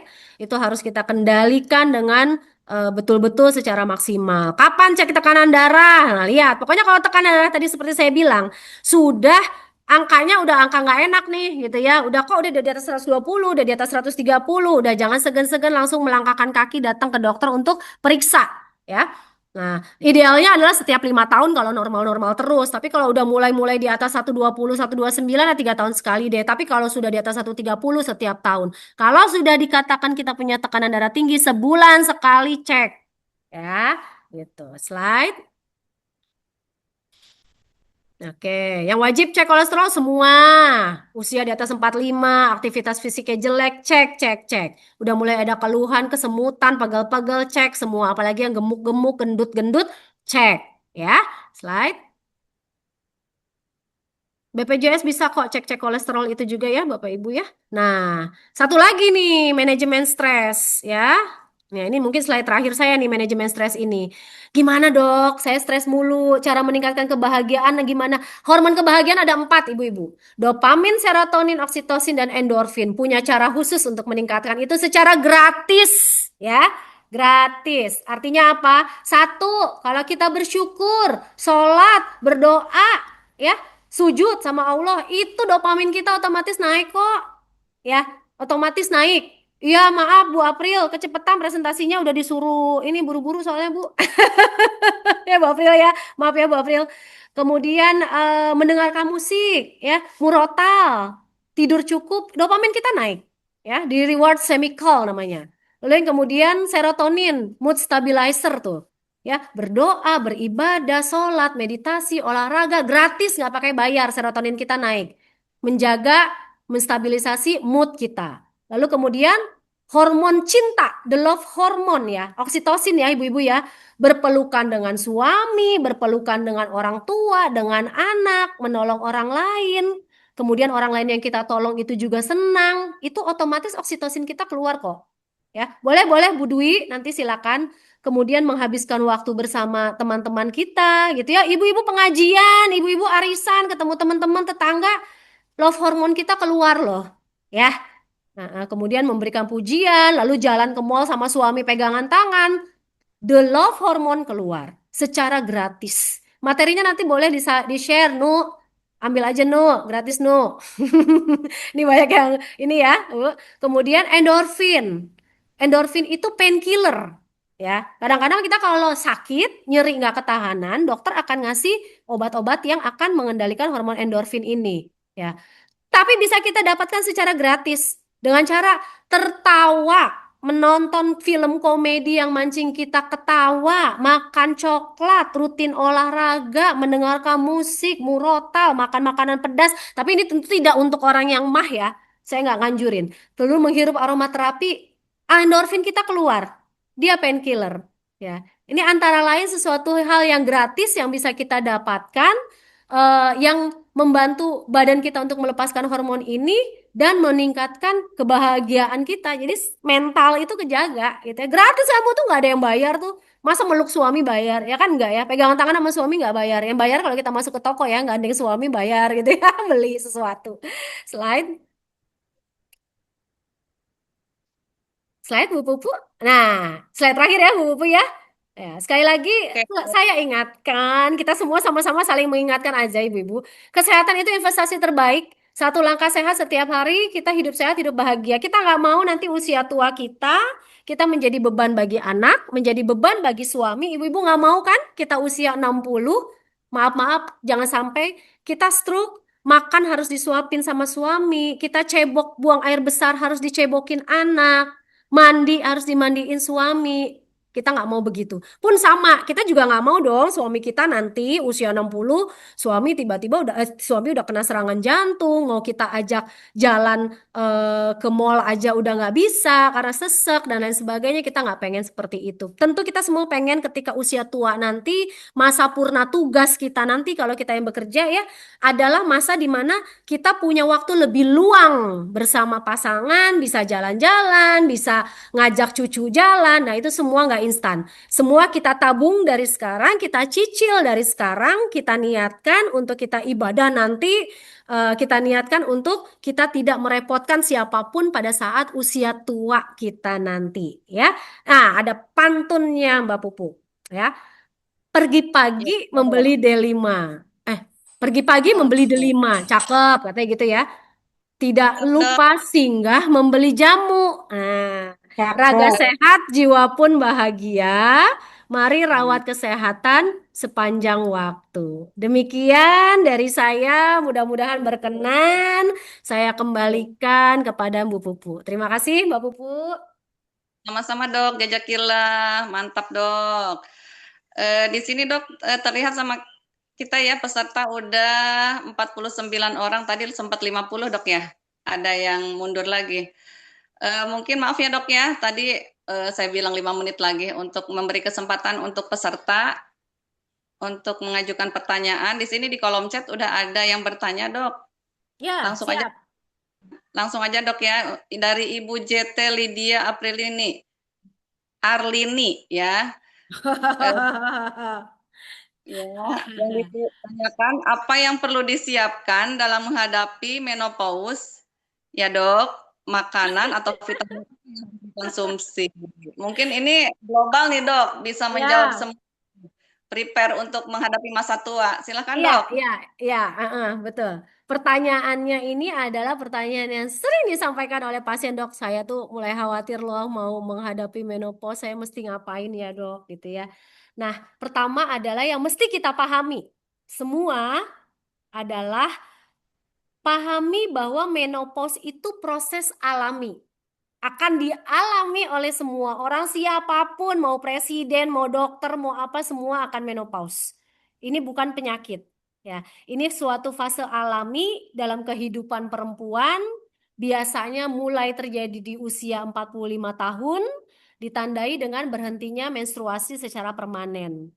Yang berubah bukan hanya siklus menstruasi, tapi hormon estrogen yang mempengaruhi suhu tubuh, mempengaruhi kepadatan tulang, mempengaruhi jantung kita, mempengaruhi kulit kita, mempengaruhi mood kita, mempengaruhi kualitas tidur kita. Banyak sekali yang dipengaruhi oleh adanya perubahan hormon estrogen ini. Jadi, yang pertama harus kita siapkan adalah pemahaman yang baik terhadap menopause ini merupakan suatu proses alami yang akan dialami oleh semua orang, sehingga dalam menjelang menopause nanti kita nggak stres sendiri gitu loh. Artinya, aduh gue mau menopause, aduh, aduh, aduh, aduh, nggak pakai aduh-aduhan lagi. Tapi kita lebih kepada menerima, oh ya ini bagian dari apa yang akan kita jalankan selanjutnya.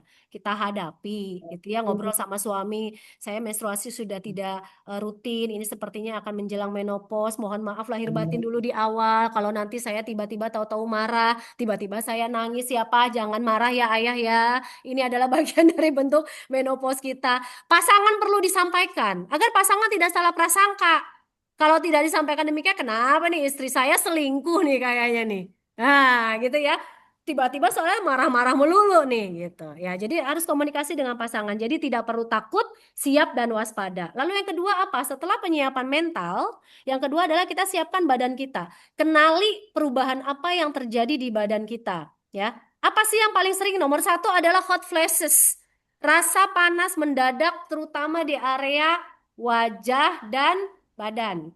Kayak apa dok bentukannya? Tiba-tiba badan kok rasanya panas ya? Kok tiba-tiba berkeringat dan jantung berdebar secara tiba-tiba? Bukan baru mendengar ada berita meninggal keluarga lalu kita jantung berdebar, bukan. Mendadak aja. Tahu-tahu badannya terasa panas, berkeringat, lalu jantung berdebar. Sering muncul pada malam hari dan menyebabkan gangguan tidur. Waspadai ini, kenali ini merupakan sebagai bentuk suatu fase menjelang menopause. Sehingga kalau kita sudah kenali itu, kita nggak stres sendiri. Kok sekarang susah tidur ya? Kok sekarang susah tidur? Ke sana kemari, nanya ke sana kemari. Padahal sebetulnya itu adalah proses alamiah menjelang si menopause tadi. Lalu apa lagi yang terjadi selain hot flashes? Ya, tulang mulai rapuh, ibu-ibu. Ya, karena estrogen tadi punya fungsi utama melindungi kepadatan tulang. Setelah menopause, tulang akan lebih cepat keropos. Ya, udah mulai tuh kita harus waspada, pergerakan jangan terlalu heboh-heboh lagi, nggak usah pakai senam kayang gitu ya. Kemudian kalsium asupannya kita penuhi, kita cukupi, makan makanan yang bergizi begitu.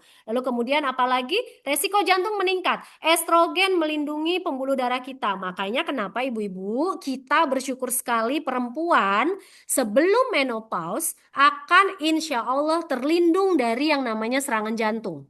Tapi sekali lagi bukan berarti jadi jumawa. Dokter Safi bilang pokoknya sebelum menopause sih kita nggak bakal kena serangan jantung. Betul. Karena kita punya estrogen yang akan melindungi kita dari serangan jantung. Tapi sebelum kita menopause kalau gaya hidupnya nggak beres, makan makanan yang berlemak, badannya overweight, obes, itu kan tabungan kita. Setelah kita menopause si tabungan ini meledak. Ya, akan beda dengan sebelum kita menopause, kita menabung dengan baik, tetap jaga berat badan, segala macam kita jaga. Pada saat nanti setelah menopause, di mana estrogen tidak lagi menjaga badan kita dari serangan jantung, insya Allah tabungan yang udah kita tabung dari sebelum masa menopause bisa menjaga kita dari serangan jantung. Makanya serangan jantung itu kalau usia 17 tahun, 18 tahun kita sering nih nerima pasien usia 20 tahun, 25, 26, 27. Dok nyeri dada, dok nyeri dada datang dengan panik gitu ya. Tapi menstruasi juga masih teratur, umur baru 28, 29. Pertanyaan pertama yang saya sampaikan kepada beliau adalah, habis berantem nggak sama suami? Nah, habis marahin anak nggak? Nah, itu pasti saya akan tanyakan itu. Ya, nanti pertanyaan tentang jantungnya belakangan. Karena insya Allah kita masih terlindungi oleh hormon estrogen itu. Ya, kemudian apalagi berat badan gampang naik ya, Bu Ibu, kalau sudah menopause ya. Jadi karena apa? Metabolismenya melambat. Sama dengan bapak-bapak yang sudah mulai usia juga, yang sudah apalagi yang sudah mengalami andropause. Kalau laki-laki kan andropause. Sekalian kan bapak-bapak kenapa perutnya pada gede di depan? Bukan karena tambah makmur, karena memang metabolisme tuh melambat. Kalau sekarang sebelum menopause kita makan nasi kemudian kok berat badannya stabil aja gitu ya. Nanti ketika kita makan nasi 2-3 sendok mungkin akan jadi peningkatan berat badan. Karena apa? Bukan salah nasinya. Memang badan kita akan mengalami fase metabolisme yang melambat ketika sudah menopause ya. Artinya, menopause ini titik kritis kesehatan jangka panjangnya perempuan. Dan dalam menghadapi menopause ini pertanyaannya penting dan bagus tadi dari Lydia, ini teman saya SMA Mbak Pupu ya. Nah, Ya, pertanyaan ini menjadi penting karena apa? Memang menopause itu harus kita kenali sebagai suatu titik kritis kesehatan jangka panjang dari perempuan. Nah, untuk itu kita mesti nyiapin agar pada saat masa menopause kita tidak kena macem-macem tadi tuh. Pada saat menopause, serangan jantung. Pada saat menopause, aduh berat badan terus naik. Kita siapkan dari sejak sebelum menopause. Jadi dua ya, tadi persiapan pengetahuan kita, artinya persiapan mental, lalu kemudian persiapan fisik kita. Siapkan gaya hidup, ini kunci utama. Ya, menopause yang ringan atau menopause yang berat itu sangat tergantung oleh gaya hidup kita sebelum kita mengalami menopause. Protein harus tinggi supaya kita nanti nggak cepat otot kita menyusut. Kalsium dan vitamin D-nya juga harus bagus supaya ngejagain tulang kita. Kurangi makan gula dan makanan yang diolah kayak kornet, sosis gitu ya untuk mencegah diabetes. Perbanyak sayur dan buah. Lifestyle apalagi yang jadi kunci utama, aktivitas fisik menjadi hal yang wajib, bukan pilihan. Boleh loh kalau nggak olahraga, nggak boleh. Itu wajib, ya. Jalan kaki rutin, ya. Kalau bisa mau ngangkat beban di rumah silakan, nggak usah beli barbel, Bu. Itu kan banyak ya yang bisa kita gunakan untuk kita jadiin angkat beban di rumah, gitu ya. Senam atau yoga, udah banyak contoh di YouTube, ikutin aja, ya. Manfaatnya, kalau kita sudah rajin aktivitas fisik, pada saat menopause pada umumnya tidak mengalami fase hot flashes atau yang tadi itu berkeringat, jantung berdebar, mukanya tiba-tiba panas, ya. Sama mood dan gangguan tidurnya itu minimize sekali kalau pada pasien-pasien yang saat sebelum menopause-nya dia sudah terbiasa untuk aktivitas fisik. Dan jangan lupa nanti kita lebih rajin lagi cek kesehatan ketika sudah menopause, tekanan darah, gula darah, kolesterol, kepadatan tulang juga harus kita periksakan jika mampu laksana. Pengukuran berat badan juga harus secara rutin. Beli timbangan deh, Bu Ibu ya. Beli timbangan taruh di rumah. Sama punya alat ukur baju, lingkar perut itu diukur lingkar perutnya. Kok tiap tahun lingkar perut itu tambah naik ya? Nah, itu harus ada yang diwaspadai ya.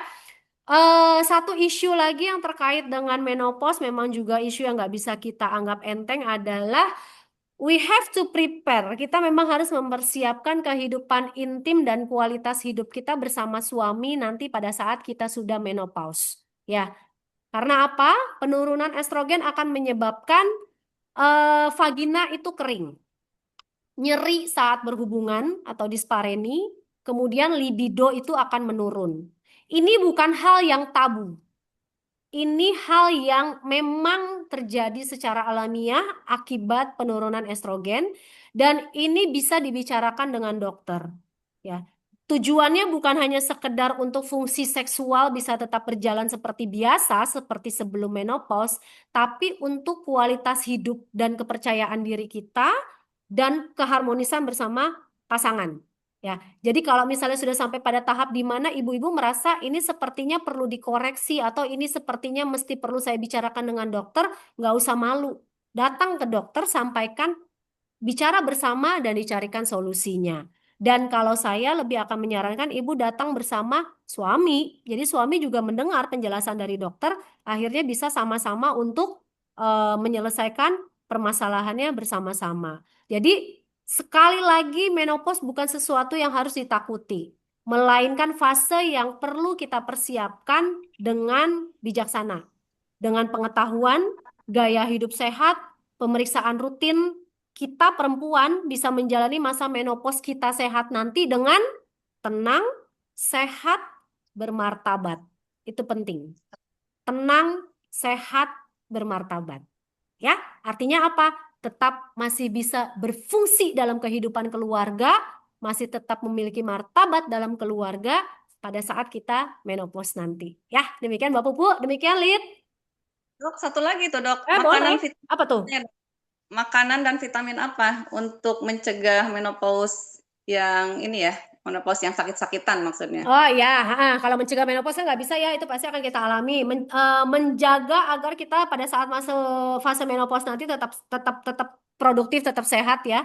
Eh, Pada Dengan prinsipnya adalah tetap tadi jaga aktivitas tubuh, jaga asupan makanan 4 sehat 5 sempurna, suplemen-suplemen terutama kalsium dan vitamin D kita konsumsi mulai sekarang secara teratur.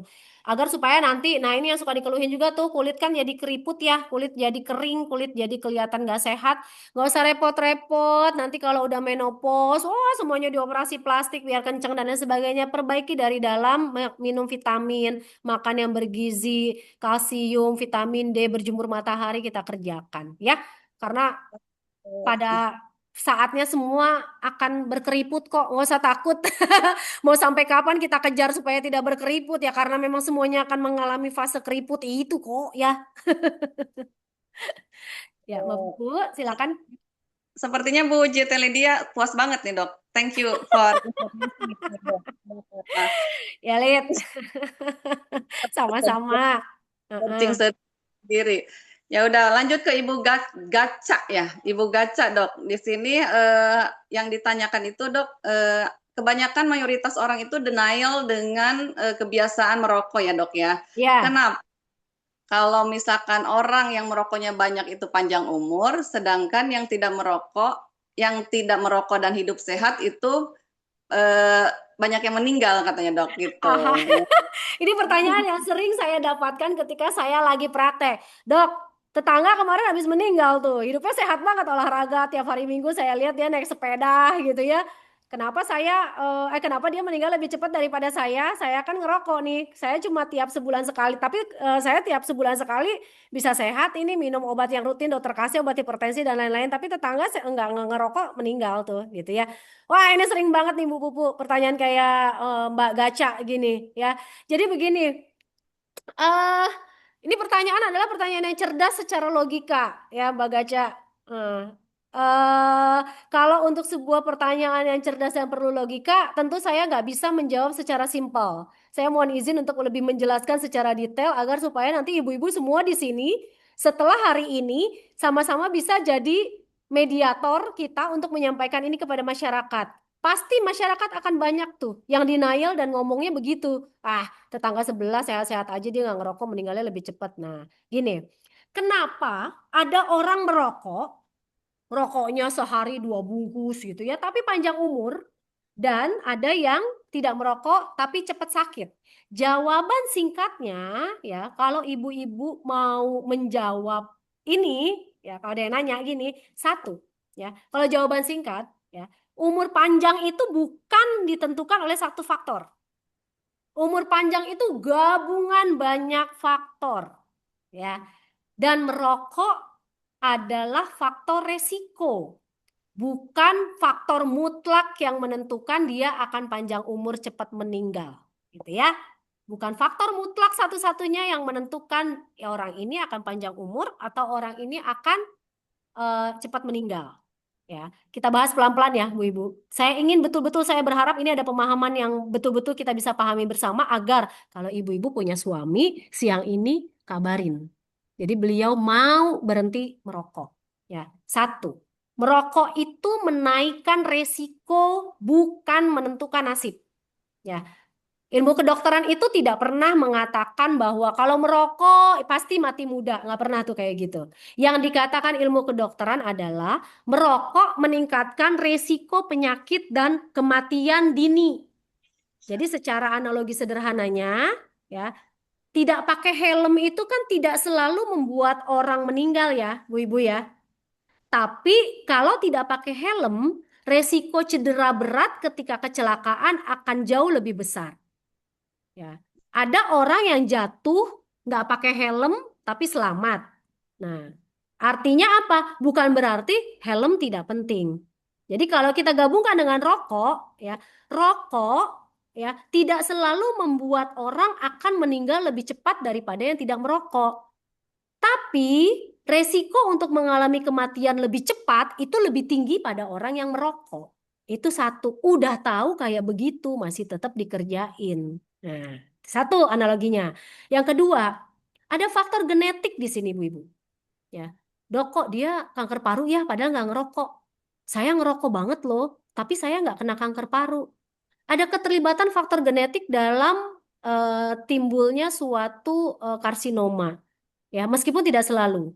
Ya, jadi artinya apa? Ada orang yang nggak ngerokok pun bisa kena kanker paru karena punya faktor genetik. Ya, tapi ada juga orang yang sudah merokoknya hebat, tapi dia kok tahan banting ya, nggak kena kanker paru.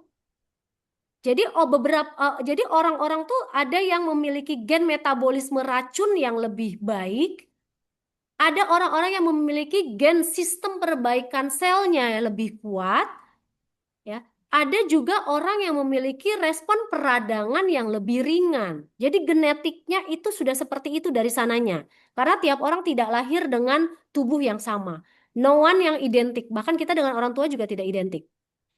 Akibatnya, ya, kalau ada orang-orang yang memiliki genetik ini, gen metabolik racunnya punya kerja yang lebih baik, sistem perbaikan sel tubuhnya juga lebih kuat, dan respon terhadap peradangannya juga lebih ringan, racun rokoknya tetap merusak, tapi karena dia punya genetik tadi itu, kerusakannya berlangsung lebih lambat dibandingkan orang yang tidak punya genetik superpower tadi, ibaratnya superpower gitu ya.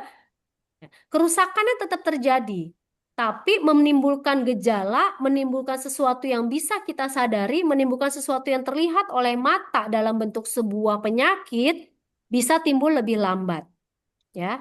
Tentu ini merupakan suatu pengecualian karena tidak ada orang yang lahir dengan tubuh yang sama persis. Lalu ketiga, apalagi selain genetik tadi, gaya hidup bisa menetralkan sebagian resiko.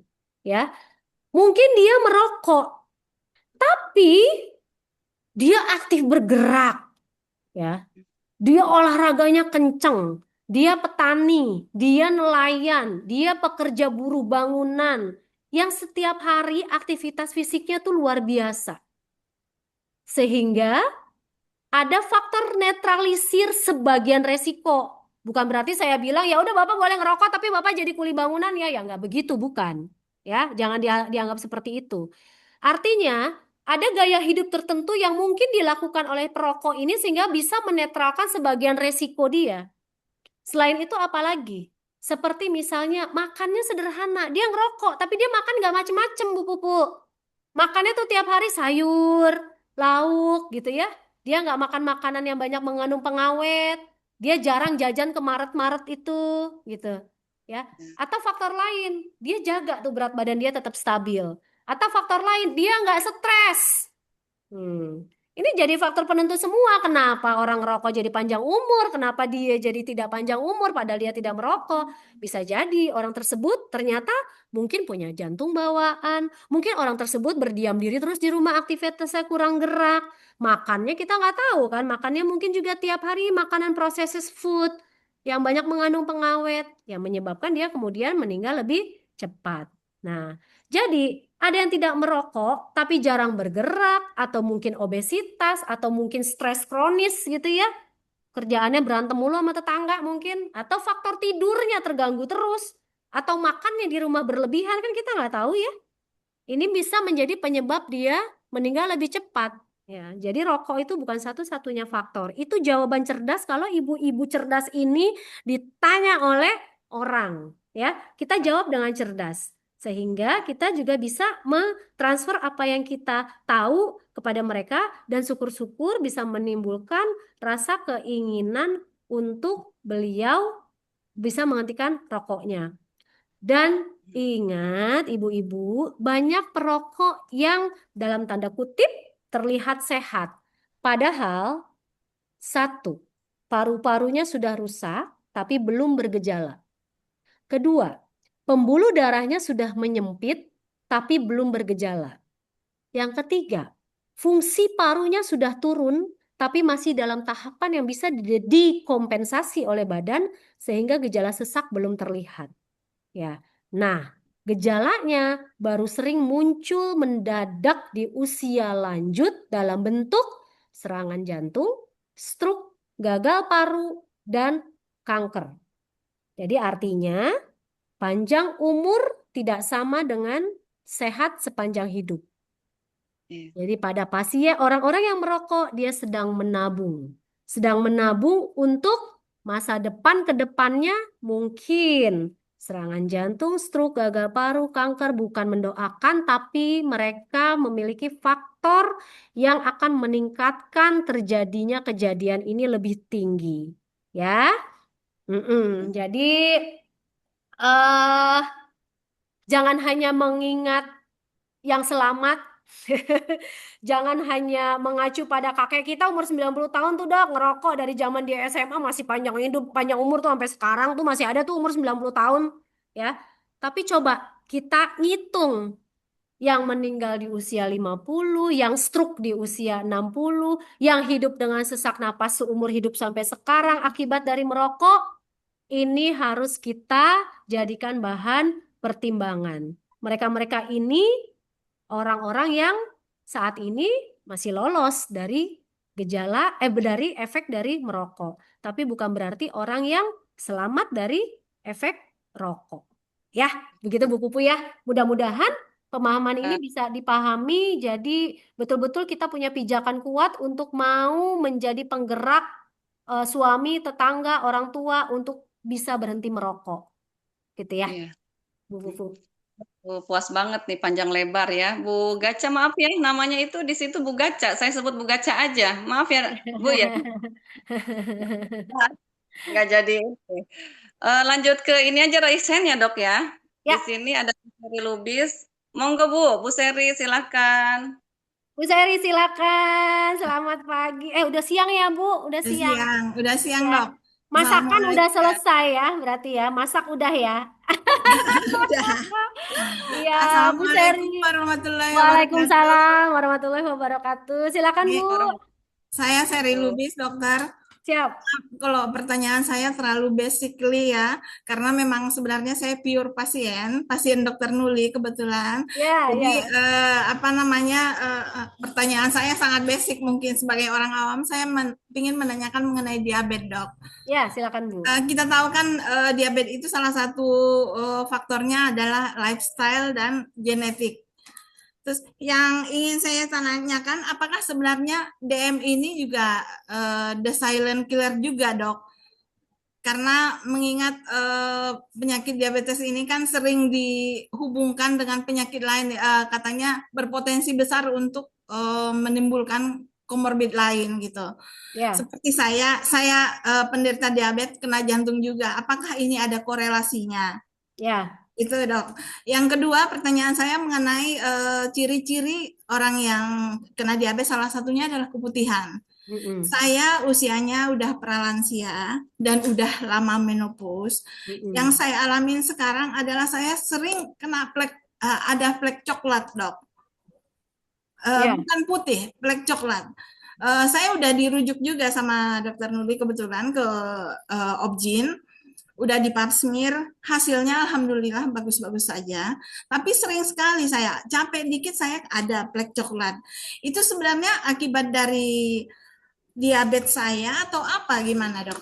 umur berapa, Bu? Umur saya sekarang 59 dok. Mm-mm. Udah nyaris, udah lansia lah, udah nyaris Tapi lansia. masih menstruasi ya, Bu? Udah lama saya menopause dok. Oh, sudah menopause ya? Mm-mm. Udah lama dokter Ya, Salvi. ya, ya. Itu aja pertanyaan saya dokter Salvi. Terima kasih banyak. Baik, terima kasih Bu Seri. Ini bukan pertanyaan basic, ini pertanyaan yang penting. Super Lebar. penting. Super penting yang memang harus kita ketahui dan kita pahami bersama, terutama pada pasien-pasien yang saat ini dalam kondisi dengan diabetes mellitus. Bu Seri betul. Diabetes itu juga sering kita masukkan kepada sebagai sebuah penyakit silent killer. Ya, bahkan mungkin lebih diam, lebih silent daripada hipertensi. Bu, kalau tensi kita naik biasanya tensi 120 atau 140 pusing ya. Ya. Tapi kalau gula kita yang biasanya 120 tahu-tahu jadi 200 itu lebih sering tidak menimbulkan gejala.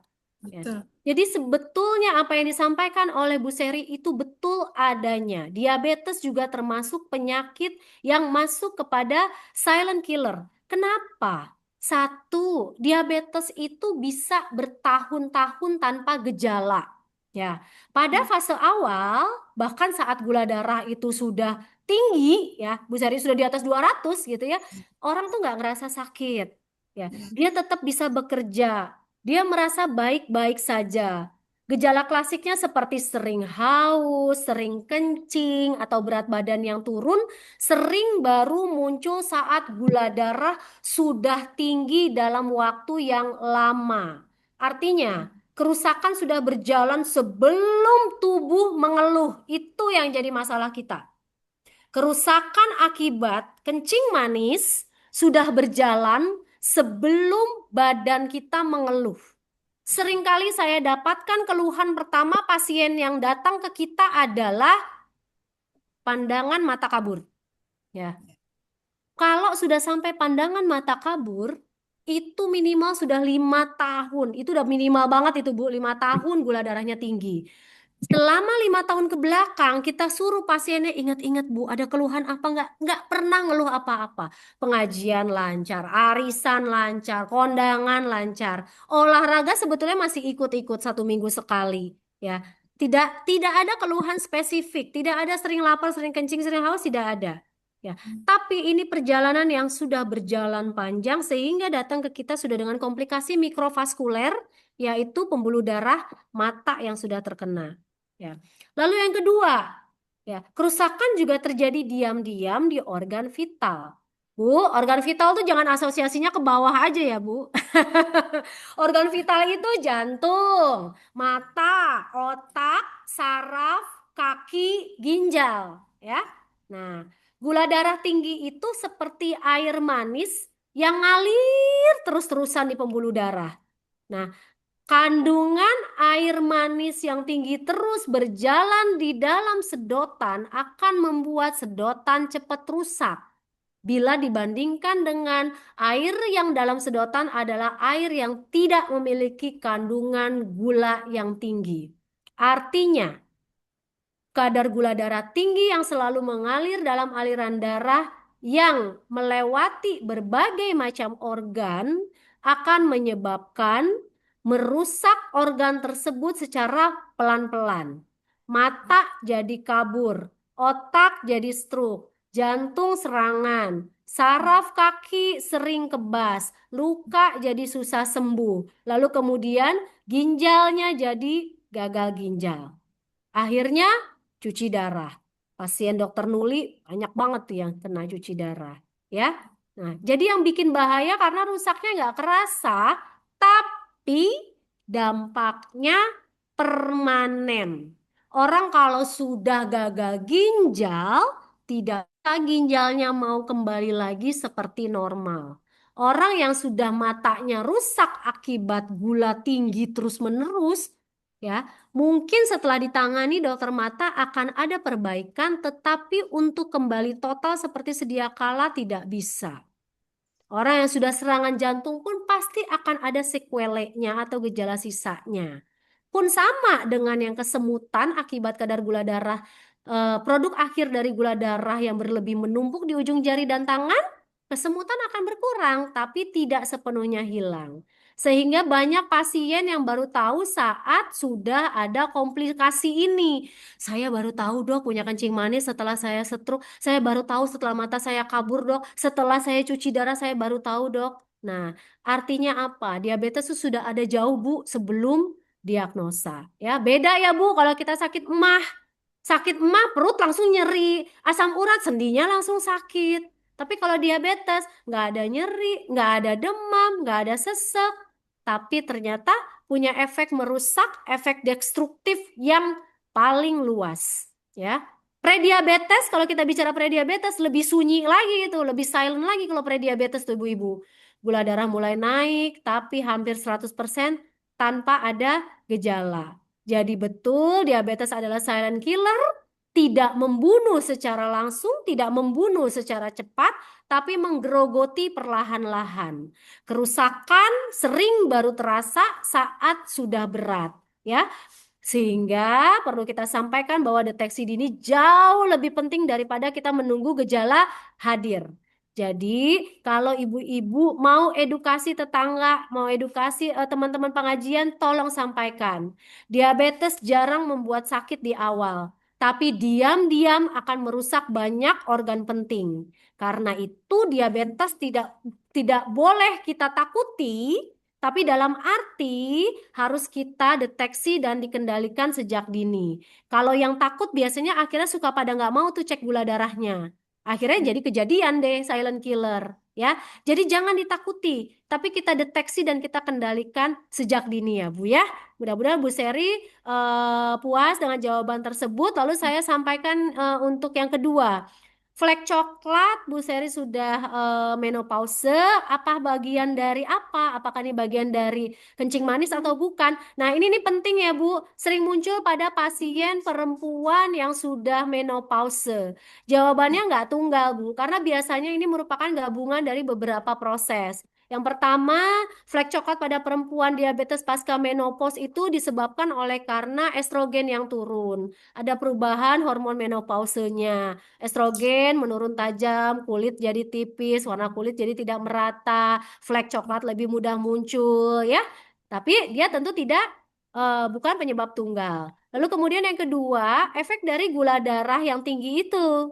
Ya, gula darah yang tinggi ini kan merusak pembuluh darah kecil ya Bu ya. Kemudian terjadi stres oksidatif, terjadi peradangan-peradangan. Akibatnya, selain produksi melanin atau zat-zat hitam flek hitam itu meningkat, juga bisa bikin flek coklat muncul perlahan dan menetap juga tuh, gitu ya. Lalu kemudian apalagi jika misalnya disertai dengan obat-obat tertentu yang juga bisa memicu timbulnya flek-flek coklat, ya. Artinya memang ini merupakan suatu kondisi yang akan dialami sebagai bagian Dokter dari Selvi, maaf, ya, ya, maaf. Flek coklat yang saya maksud di celana dalam, Dok, ya, bukan di. betul Bu, sama bukan di kulit saja. Oke. Jadi memang flek coklat dari vagina ya Bu. Iya, iya betul, Flek Dokter. coklat dari vagina. Jadi Ya, kurang lebih memang prosesnya juga sama dengan demikian akibat daripada ketidakseimbangan dari hormon estrogen tersebut. Gitu ya Bu oh, ya.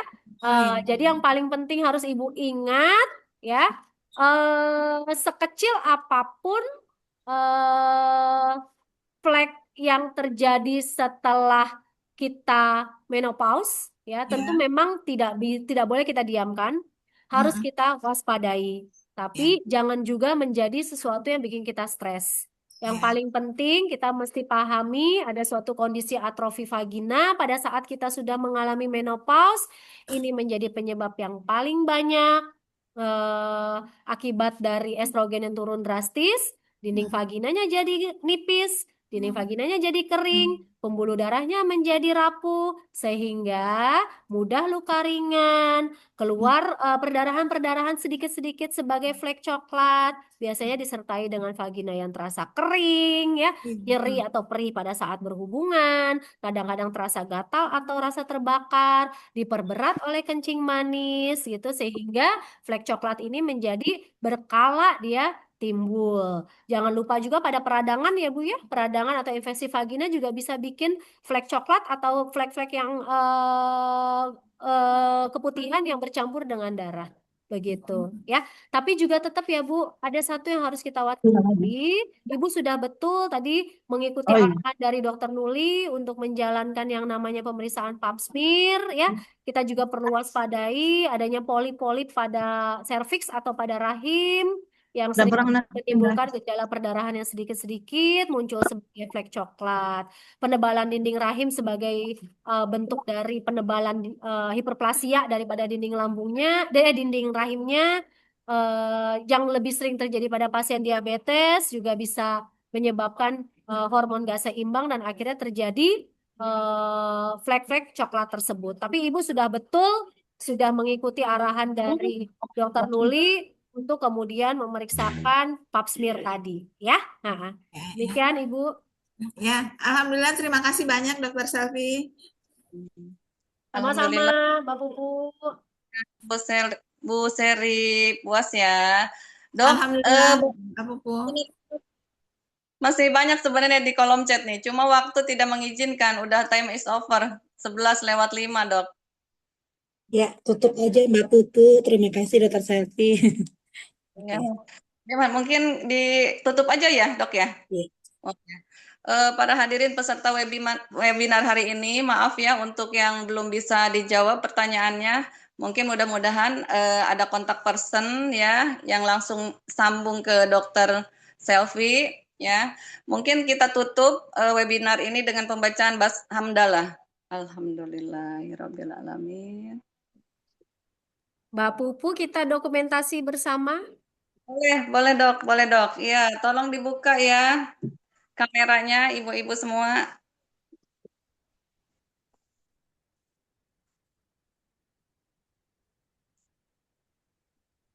Ya, mulai ya. Pasang.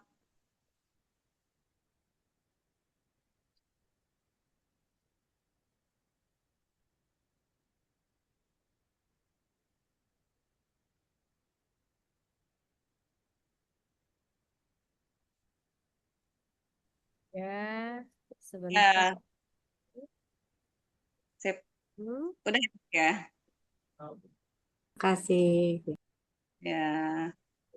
Mungkin saya cukupkan webinar hari ini. Saya tutup dengan Assalamualaikum warahmatullahi wabarakatuh. Waalaikumsalam warahmatullahi wabarakatuh. Waalaikumsalam Terima kasih warahmatullahi ibu-ibu semua. wabarakatuh. Dokter Terima Nuli, kasih, Bu salam Dokter. hormat. Terima kasih Terima kasih, banyak, Dokter Dokter Dewi. Nuli. Terima Terima kasih.